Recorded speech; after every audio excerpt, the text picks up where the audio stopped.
Welcome back to News Tonight. Japan marks the first anniversary today of last year's tragedy where an earthquake followed by a tsunami killed nearly 19,000 people in northeastern Japan and set off the worst nuclear crisis since Chernobyl. The tsunami also triggered a nuclear crisis when it slammed into the Fukushima power plant, forcing about 100,000 people to flee their homes. Many are still not sure when they can return.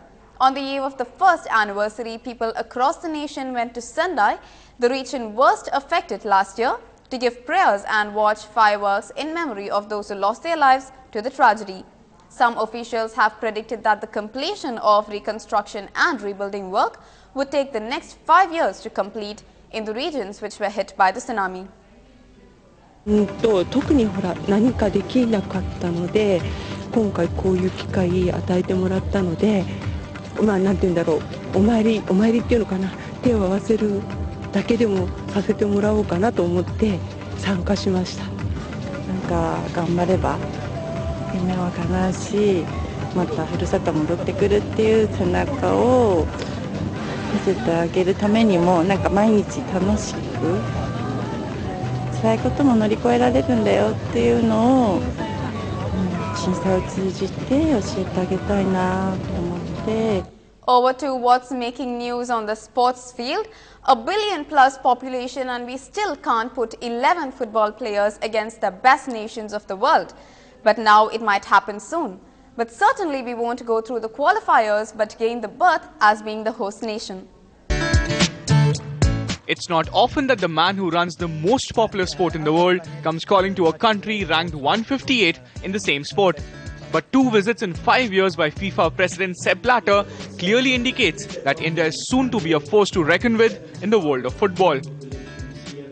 You know, to wake up a sleeping giant, you need more than one alarm clock. We have put different alarm clocks there. I have to say that the giant is not any longer sleeping. India has submitted 2 bids to host the 2017 Under-17 World Cup and 2015 FIFA Club World Cup with the full backing of the government. But the question is, do we have the infrastructure to host a world-class football event? We do recognize that there are many shortcomings. India is not certainly anywhere meeting the expectations of the world football community and as well as the lovers of football within India. We have a lot of challenges, we have a lot of limitations, but we have to overcome them. Footy fans, the unthinkable might just happen. India playing in a World Cup? So what if it's at the under-17 level? But if that goes off well, the Indian senior team might be playing like a Brazil or a Germany in the year 2030. With camera person Tulsi in New Delhi, Yash Chawla, NDTV.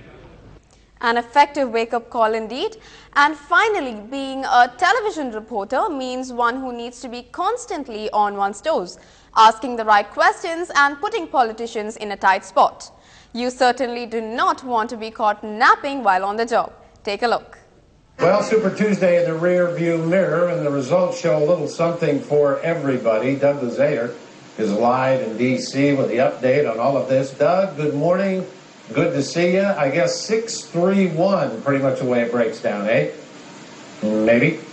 Hello, Doug. Hi, Doug. I guess not. Well, I am wide awake now along with you, and that brings us to the end of this bulletin. Stay tuned to NDTV Hindu for more news and updates. Have a good night.